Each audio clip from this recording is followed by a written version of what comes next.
Take two. Good afternoon and welcome to the Franchise Oversight Board's first Belmont Redevelopment informational meeting. My name is Robert Williams and I serve as a member of the Franchise Oversight Board. I'm here today in Schenectady with my fellow board members, Victor Franco and Chris Higgins. And on video online today, we also have Robert Smith. Jim Town, who's our fifth member, is conflicted, but was hopeful he might be able to join us before we conclude. I'm also joined here by Steve Lowenstein, who's the board secretary and administrative officer. And online, we're joined by David Perino, who serves as the Franchise Oversight Board's counsel. As most observers are aware, the Office of General Services serves as the board's permitting agency. Thus, with us today, I see that we have Brad Allen, who is counsel for OGS. We have Associate Counsel Michelle Reel, Code Compliance Manager Vinny DiBiase, who was hopeful to be able to attend as well. The Franchise Oversight Board, acting through the Office of General Services, has contracted with the Lero Group to serve as a management representative of the Franchise Oversight Board during the Belmont project. I know from the Lero Group, we anticipate having Associate Vice President Lawrence Fitzpatrick, Project Manager Darren Cosgrave, and Project Engineer Soraya Batista. Obviously, the guest of honor is the New York Racing Association. Joining us from NYRA, I know there's a number of people there, and the image quality is such I can't tell, but I do believe we have with us Senior Vice President and Chief Financial Officer Renee Postal, Executive Vice President, Operations and Capital Projects, Glenn Kozak, and Director of Capital Projects, Robert Surace. NYRA's general contractor is ACOM Tishman. From Tishman, we anticipated having Executive Vice President at Tishman Construction, Rob Blackman, and Senior Vice President of Tishman Construction, Mike Goldberg.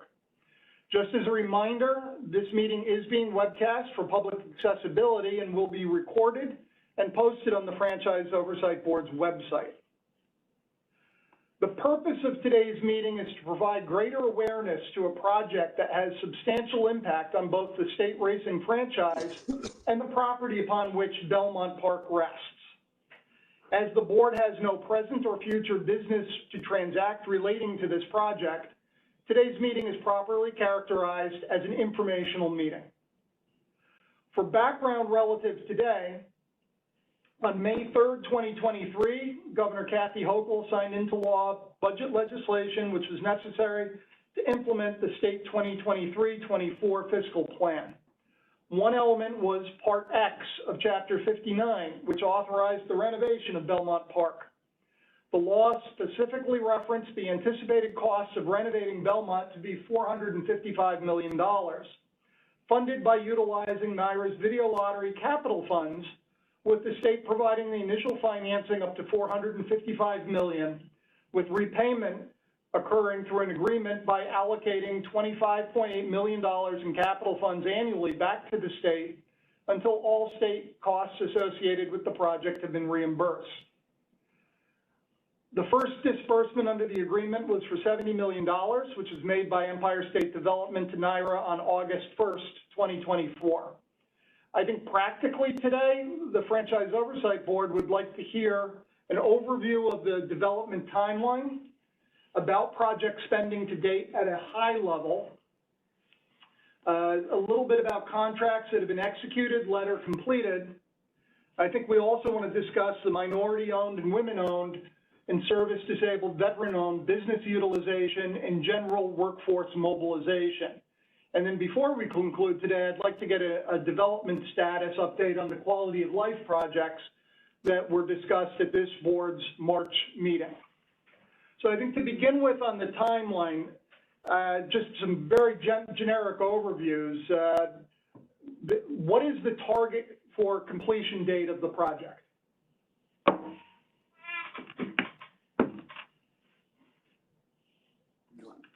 You can mime it out if you don't know. No. This is John Crush speaking, the project director. We are, all our schedules right now are geared towards a TAO September 11th of 2026. And from a practical standpoint, I think I'm just confirming what everybody knows, but the idea is to have the project in enough completion to see if we can host the Breeders' Cup in 2026. Is that correct? That's correct. So as I mentioned, I think there's about 23 months, actually 25 months left on the project, 23 months left on the project to remain on target. Could you do us a favor and walk us through the major component checkpoints that you're anticipating in the project development for the next 2 years? Do you want to do this or? Okay, fine. All right, well, up to now, what's completed, we had a pretty significant abatement program that was completed, and that triggered demolition. Demolition on the site itself, where we're actually doing our building construction, is complete. And the next milestone was excavation and foundation work. That's underway right now. And we expect to have that done by, Mike? By the end of January to allow for the superstructure concrete to commence. Correct. So superstructure concrete will take a couple of months. We're just about ready to award structural steel. We'll go into shop drawing fabrication. So our target, the big milestone for us is to get the building enclosed. As you all know, we have a very complicated roof structure because we're building that canopy. You know, a bit of a challenge for us, but we've overcome that. And we expect to have the building enclosed so we can proceed with interior construction and fit out work in the beginning of 2026 in phases. And from a practical standpoint, obviously we're extremely early in the entire development, but you're presently on target? Yes, sir. Outstanding. Conceptually, has anything changed since we considered the artist renderings back in March? Not really. You know, we continuously apply value engineering as we award contracts to look at, you know, sort of conservation efforts through methods and means. But that's more about nuts and bolts and how the erector set is assembled. But we haven't really done anything where we're redesigning the building and we're making any kind of architectural or engineering sacrifices. Okay. We don't have time for it.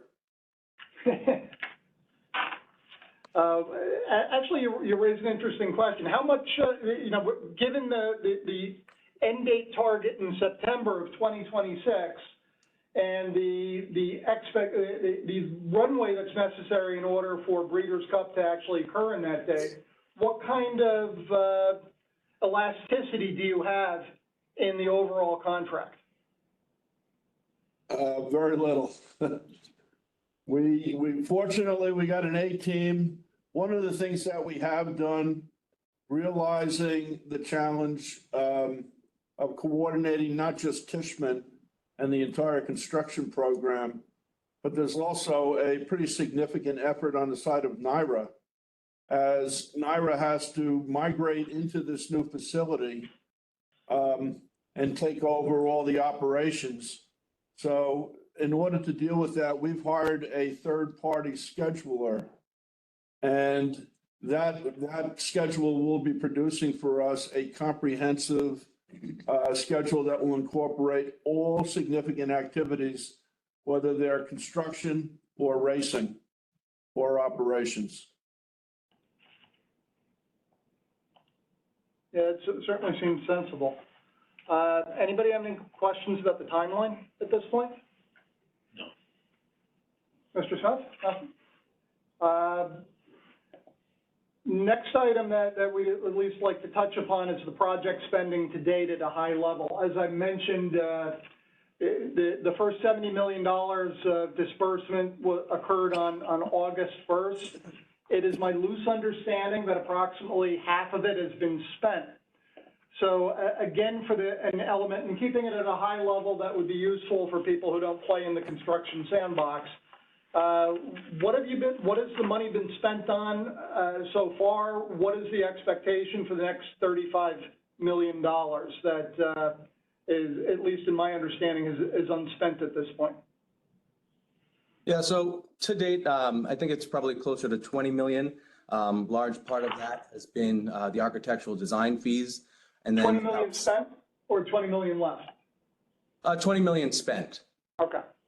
And then, that's made up of some of the architectural design fees and then about 7 million related to the actual construction. Over the next, I would say, 3 to 4 months, we'd probably be looking at a burn rate of anywhere from $5 to $7 million per month. We will have a big expenditure related to the first payment of the CSIP insurance program. Can you explain what that is? Sure, it's a contractor-controlled insurance program. It's based on hard construction costs, and as we have to make a 50% payment when that insurance program is bound, and that will be made in the month of October. Okay. A little premature now, since I understand now you have approximately 50 million left on that initial bit, but for just a better understanding of the process, could someone explain to us what the mechanism is for requesting additional money and how that process is likely to unfold? Yeah, so the process works where once we've spent 50% of the last disbursement, so in this case, $35 million, NYRA would then reforecast and submit another request. We can do that once every quarter, as long as we've already spent 50% of the money that we have. And how does the paperwork flow? We send our information over to Empire State Development for review and approval. Okay.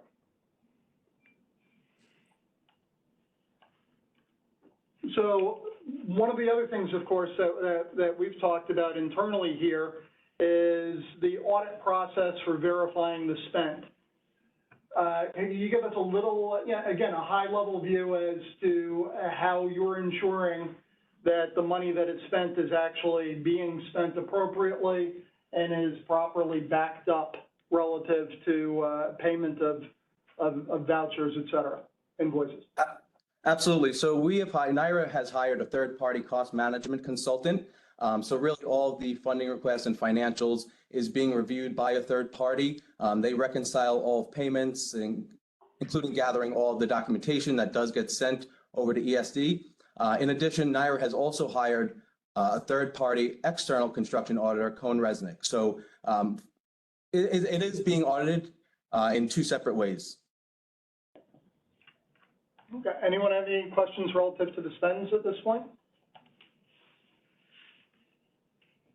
Mr. Suff?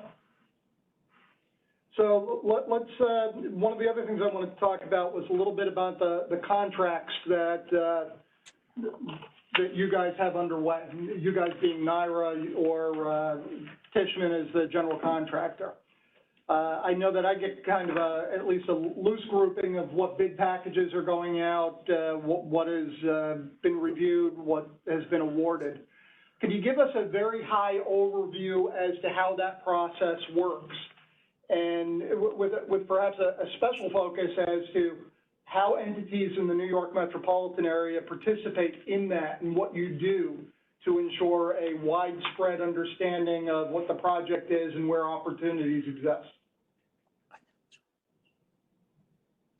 Okay, my name is Mike Goldberg, the project executive for Tishman, and I'll respond to that.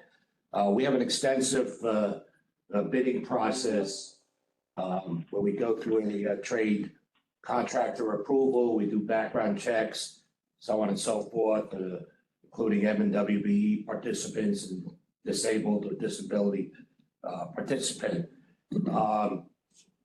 In a nutshell, we've gone through the bidding process. demo contractor was kind of awarded and assigned over to us when we arrived here, Breeze, being Breeze, which is almost completed with their work out of the way of the foundation. Foundation contractor, Rhetoric, has been on site for about a month. And so obviously they've been awarded their contract. Along with that, it's been the underground utility work, the underground electric, underground plumbing. Contractors have been awarded their respective trades and are now submitting shop drawings and have mobilized on site. We've also pre-purchased mechanical and electrical equipment due to the lead times of this equipment, so it's available when the site is ready to accept them.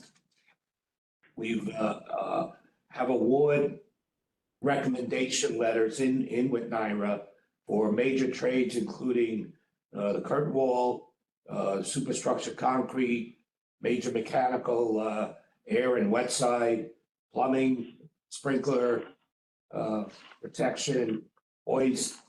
So there's quite a bit of recommendations and extensive bidding that we've been doing already. We're currently, scoping out and bidding the major electrical trades as well as the architectural trades and getting ready to make a recommendation for structural steel and the canopy as well. But we're heavy right into the middle of the trade buyout recommendations and awards for the project. Alex, anything you'd like to add? I think you summed it up. If we want to get into the, minority, women and disabled vet participation, we've. Yeah, I'm going to get into that for just a second. I just want to go back a little bit for, again, more of an overview. Sure. Keeping a little bit of a focus on what the intention of the meeting here is, which is to try to at least provide some information relative to a constituency that might not be as familiar with the project as many around the table here are. You're talking about how you're bidding and what you're bidding, et cetera. How does that actually occur? So in other words, how are people aware that you have X contract out there, you have Y contract coming up, and how they're capable of participating in that? Well, we develop initially a bid list where we do background checks and do community outreach programs to develop a qualified bidding list in which we in turn send to NYRA for their approval to go out to bid. Then we take the documents that have been issued to us architecturally, structurally, mechanically, and we basically split the project up into particular trades.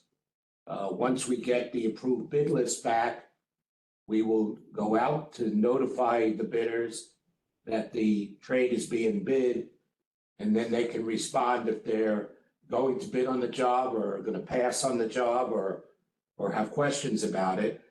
It's all done, through Building Connected, which is an online, basically bidding program. So everything is kept confidential. The bids are submitted for the particular trade, and we arrange to have a bid opening meeting with the NYRA team and our team. So the bids are all open together. So no one obviously gets to get insight beforehand.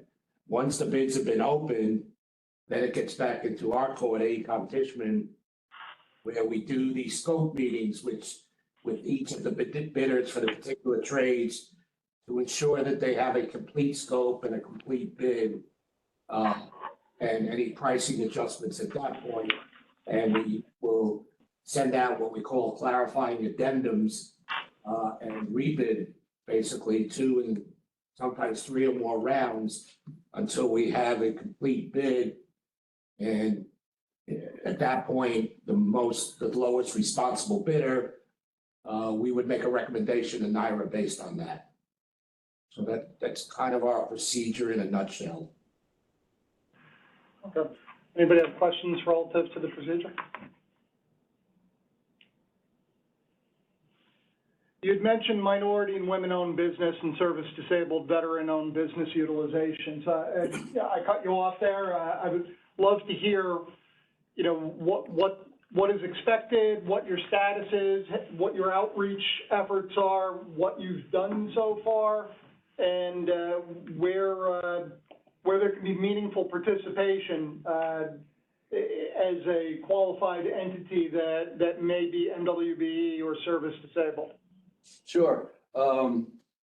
We have had, we've had 2 outreach programs at the local Elmont Library in beginning of February, and we had one a couple months ago where local, businesses are invited to come in and hear about the project. We have a team from Tishman that focuses on this specifically for the outreach. We had one last week for the Long Island Association, which was very well received. We plan on having another one probably right after Thanksgiving, before Christmas, for what we call, meet the primes, meaning the contractors that we have awarded, the big contractors, we want to introduce them to local contractors, minority, women-owned, and service disabled vet organizations.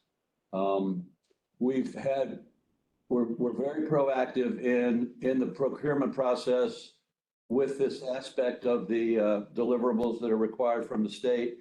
We have 15% M, 15% W, and 6% service disabled goals on the project. We recently have made a recommendation, which is a very, very meaningful one, for superstructure concrete, which is it's approximately a $30 million contract, and it's for a minority contractor, M designation.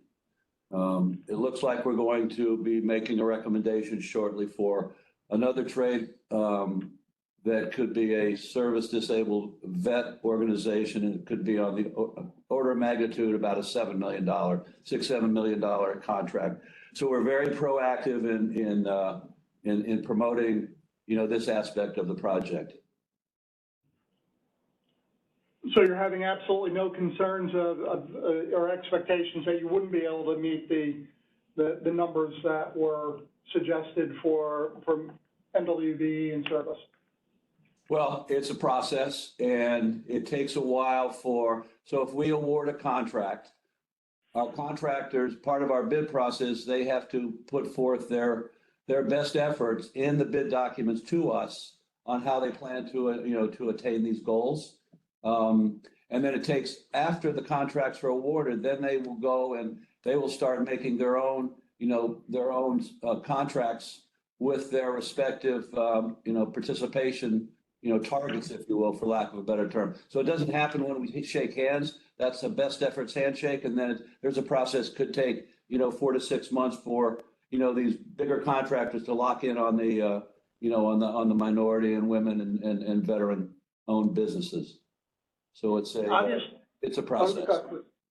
One of the concerns we've seen, not with your contract at all, and I don't want to suggest that, but other things that we've had experience is ensuring that there's a meaningful commercially usable function analysis that's undertaken for any of the contracted vendors in the minority and women-owned business.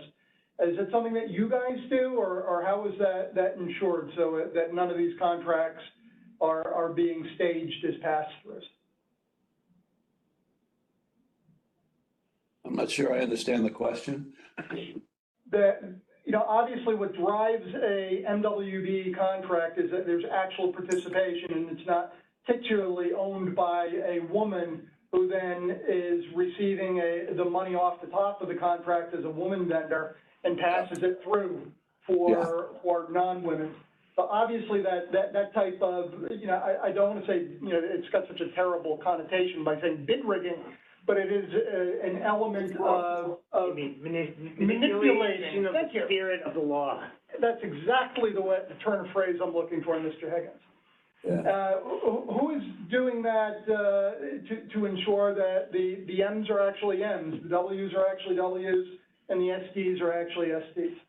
We have a very, very detailed process for vetting, these different categories of contractors.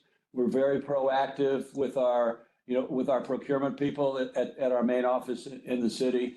I don't know if you've seen what's happened out at a JFK. We're out there and we've awarded approximately $2 billion worth of minority contracts out there. So we have a track record, a very good track record in not having, pass-through type, contracts. That's something that we don't do. And so I don't want to give any sort of indication that we think that's occurring. It's just obviously something from a state perspective, we're always sensitive to the criticism that it's being manipulated and is only a figurehead as opposed to substantive. And I just want to get that on the record that you guys do something. There is obviously, as you point out, the track record at JFK, which was an enormous project that has had tremendous amounts of scrutiny as well. Again, the purpose of this is to try to ensure that the general public who might not be involved has a comfort level with what's occurring. Yeah, no, I appreciate your comments. And that's something that we're very committed to, and our track record, attests to that. Anyone have questions relative to MWBE or service disabled? Yeah, just two questions. So your vetting process, is that above and beyond what ESD does in order to confirm the viability of an MWBE? ESD. Oh, sorry. Well, we have an internal process called Trade Tap, and it goes through financials, it goes through track record, it goes through ownership. And it's and we're very proactive in giving as much opportunity as we possibly can. We follow up. We keep pretty good records of our follow up with these contractors. And like I said, we're going to have we take this like in December or whenever we have the next meeting with this Meet the Primes. Some of the smaller firms, may get intimidated by our bid process because it is pretty comprehensive, pretty thorough. And once we get the bigger contractors on board, we do the follow-up meetings to get the smaller, contractors, to give them opportunity, introduce them to the big contractors. And it's pretty successful on how we manage that, and we do that ongoing. We continue to have the job fairs, and we'll do that, through the course of the project as we go along. And one of the enhancements, with the CSIP, for instance, and one of the sort of barriers of entry for some of these smaller contractors, they can't get the proper insurance.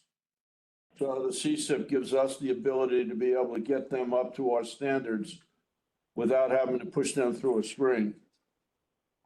And one of the things also is bonding. So if, the larger contractors, for example, a mechanical contractor who has a $30 million contract, there are a lot of parts and pieces to that contract. There's piping, there's insulation, there's structural supports for the mechanical infrastructure, et cetera. So those contractors are, we ask them, the big contractors, to break down some of their scopes of work and afford the opportunity for someone that could maybe take on a $1 or $2 million subcontract to a $30 million major contract. So those are the kind of things that we push our contractors to do, to afford those kind of opportunities for the minority participation. And it works well for us. And there's also probably one other thing to note. So I know Naira and also a representative from Tishman, they do work in conjunction with ESD to make sure we're marketing to those MWBEs and SDVOBs that are registered with ESD. This is all very helpful, so thank you. The second question regarding this area, so your two outreach programs that you've done, what type of participation or what type of attendance occurred, or levels of attendance occurred at these two programs? The two outreach affairs at the Belmont Library, there are probably between 70 and 80 people each night on the two separate occasions. So it was pretty well attended. And that's over a span of a couple hours. No, that's a good, healthy number. Absolutely. Yeah. Okay, thank you. And by the way, it's just not for construction trades. It's also for local business, whether it's a deli or, just a hardware store, local businesses that could, benefit from the work that is being conducted at Belmont. Okay, so you're kind of casting a wide net then? Yes, sir. Beautiful. Okay, good, thank you. Mr. Smith, any questions relative to MWBE? Okay. The other thing I wanted to at least bring up is the general workforce mobilization. Just from a high level again, what unions have been engaged, who's on the job, and what do we anticipate from a forthcoming basis? Yeah. Currently, we have, as I said earlier, station contractor, which is kind of a multiple of several unions, one being local 138, operating engineers, local 46 is lappers, cement masons and laborers, local 66. We also have electricians is local 25, which is on site, and the plumbers, I believe it's local 200 on the plumbers are on site now. That's currently what we have, maybe 40, 45 work people total on site right now.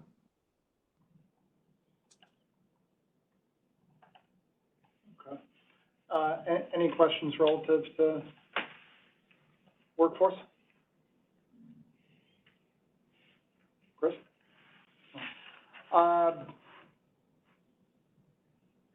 From a general standpoint, I kind of want to go through a little of the quality of life projects that we talked about in March, which were approximately 10 projects that were not part of the 455. So this is more directed towards Glenn and his folk there from NYRA.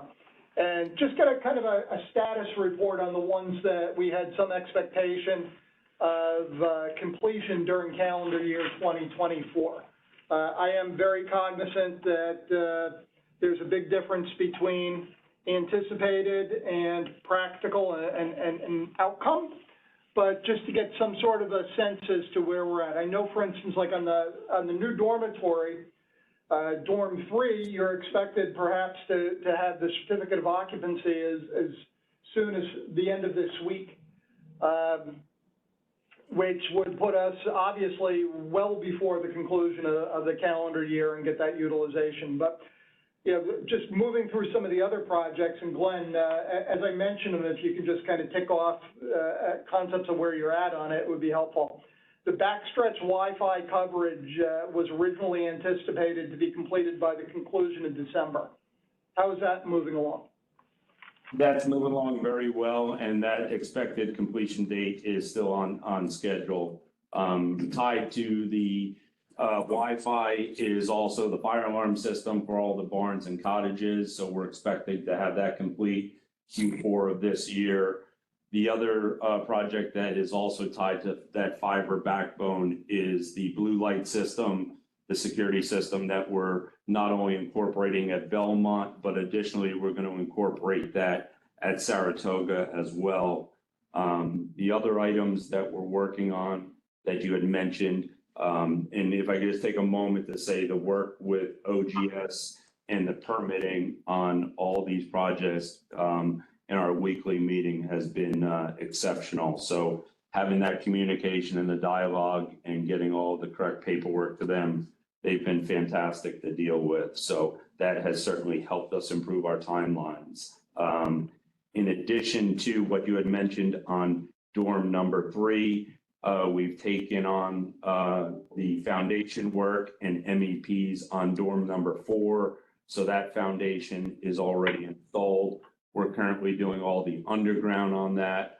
We're proposing to have the roof and have that dried in by December so we can have some winter work for the trades here as well, for the union trades. Does it still remain on target for April? Yes, sir. Yes, sir. In addition to the dorm number 4, we've had a request for service put into OGS and FOB for the bike storage areas. We're expecting to have that submitted to OGS for review either the end of this week or the beginning of next week. In addition to that work, the gymnasium upgrade, as well as the track kitchen, that as well is done by the same architect that did the dorms, the Finney Design Group, and we're expected to have that completed by the end of the month for submittal as well. The plan for that. Both of those projects were anticipated somewhere in 2025, right? The Correct. gymnasium and the rec hall track kitchen? Yes, and what we'd like to do is, again, if we're able to get foundations and get that dried in, just to, with the trades that we have, if we can split them up between the dorm and the laundry and rec area upgrade, be able to take care of that through the winter time as well. The other project that we've talked about with the quality of life that ties directly to the backstretch is the stormwater management of the property. So the significant upgrades of the drainage to all the racing surfaces, as well as taking some of the stormwater off of the facility apron, and work that was done in the training track for our material storage area, have also taken a tremendous amount of water, almost 90 acres of coverage that used to go into our sump at Belmont.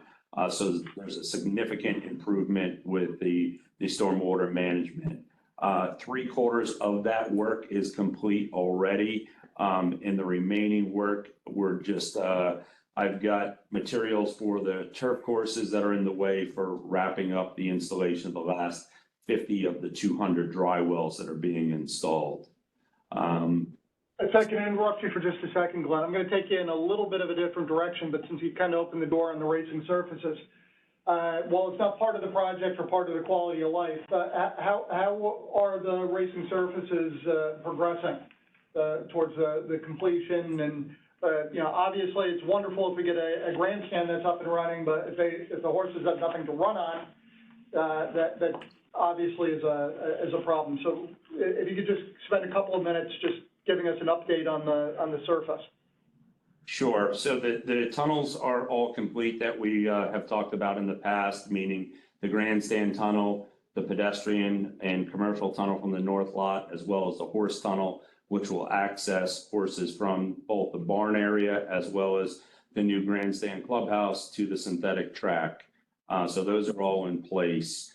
We're currently working on the drainage of the surfaces themselves. So similar to what a athletic field has done, we have almost 7 miles of pipe to put in on the one turf course, 9 miles on the other, as well as all new surfaces from the bottom up, meaning new sub base, new drainage stone, sand, and then our growing medium.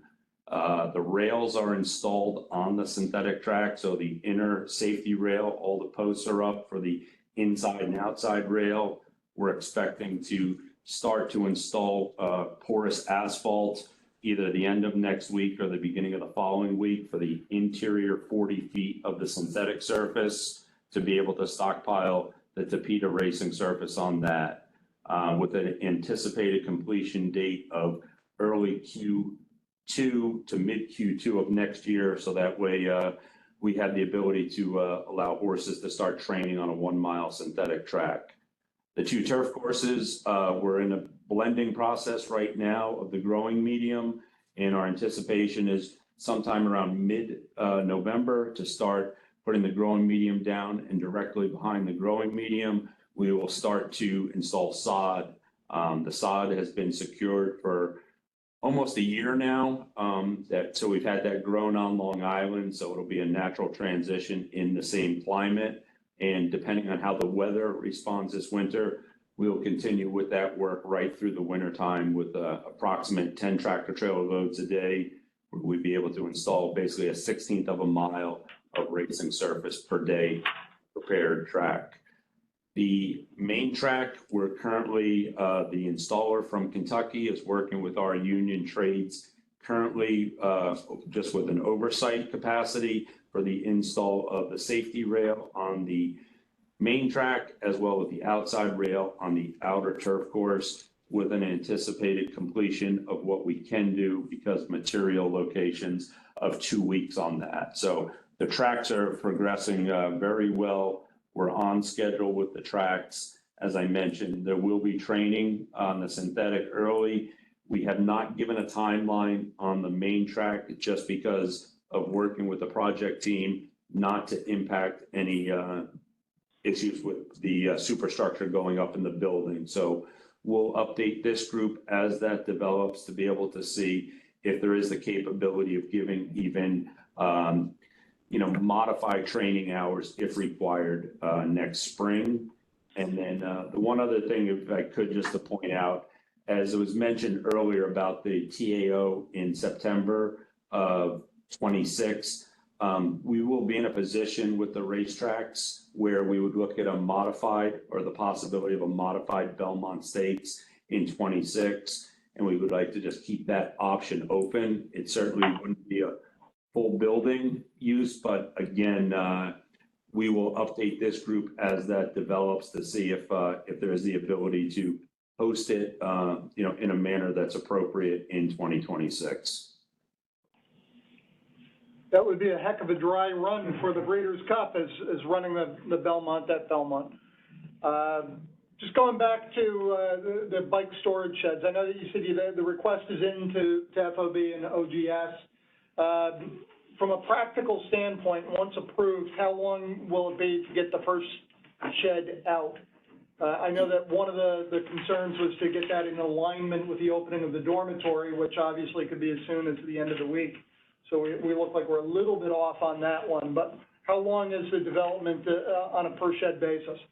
It's a 2-week build on each one of them. And what we're trying to do is to have the sheds replicate the same materials that are used on all the dorms. So the aluminum framing, the ag metal roofing, and then just so that way it's the same materials and it's a very, very simple construction build, slab and basically the columns and then the bike storage racks that are pre-purchased, that are purchased off-site. So a 2-week build, within a month's time, we can have them in place. Okay. One of the other the quality of life discussions that we had discussed back in March was the perimeter fencing improvements to ensure that unauthorized people stay out of the backstretch communities. I've been down there. Obviously, you're well, the substantial amount has been undertaken. Has that project been finalized? We have the materials on site for both the area along Hempstead Turnpike and also along the border of Floral Park, where we finished phase 1 last year. We went back out to bid for the installation since NYRA procured the materials just on a cost basis. And we're awarding the installation for the 2 separate fence lines. So that work should be able to commence within the next 60 days. Okay. And that would basically wrap up from gate 5, the main entrance, down to Plainfield Ave, over to gate number 7. And then we would go from Walnut and Floral Park over to the Floral Park Belrose School on Larch. Okay. Thank you. I think that hits all the quality of life projects that we had discussed back in March. Anyone have any additional questions relative to obviously the quality of life or anything else that we might have missed? Hi, Mr. Hager? they're unrelated to the quality, just more general questions. Are we experiencing any delays on permitting with some of the local municipalities or other agencies down there? Everything is still, permits or anything like that? no, everything is through the Office of General Services, and they've been excellent to work with in permitting, and with DEC and all of the required agencies has been excellent.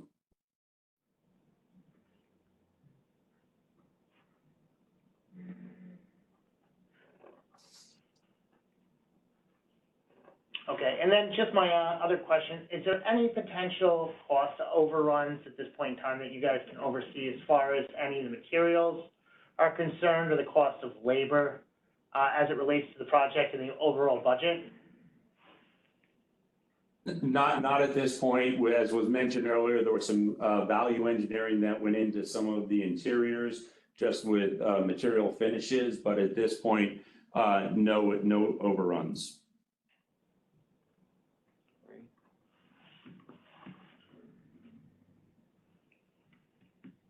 Anyone else have anything? Mr. Smith?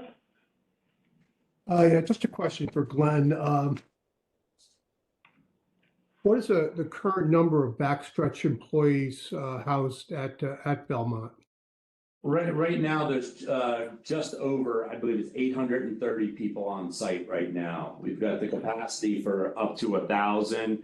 And the plan is, once the dorms are in place and we get dorm number 3, we've identified certain cottages that we would then demolish and remove from the capacity. So we would still stay at 1,000 beds at Belmont Park, but just remove some of the older facilities. So we've got the paperwork set up to be able to put in for a demo permit for those structures once dorm 3 is, we receive the CCC for that. Is the 830 significantly down from what it would normally be at this time? It's tracks about, we're anywhere from 800 to 1,000, and at this point, we've got some trainers that have moved some horses out of state, and then you'll start to see it'll bump back up once Saratoga closes, when some of the outfits move back here for the winter operations. So we'll hover right around 900 people through the winter time. Mr. Chairman, if it's okay, I just want to go back to one question that was discussed very early about the $70 million distribution and the process whereby about once you reach 35 million spent, another request is made. Do you specify the level of the request each time, or is it $70 million each time? We specify the request each time. We forecast what we would need that money for based on our cash projections. So no, it's different each time based on the project's needs. All right. Thank you. Okay. Anyone else have any questions? In closing, I appreciate you taking the time for this. Again, the idea is to try to get some of the information on what Belmont what's occurring at Belmont, how it's occurring, who's involved in it, what the format is going forward for participation is really was the main goal. I think we hit a little bit of that. I would like the opportunity to do this again in a month to 6 weeks when we get a little bit more development and perhaps a second request going in, et cetera, and try to refine to make this a little bit more focused to address any of the inquiries that we may receive, either from the Gaming Commission, from the legislature or the legislative houses, or from the FOB itself as to any questions relative to the project that we can try to at least get out there in public. I appreciate you taking the time and look forward to seeing you again. Thank you. Thank you. Thank you.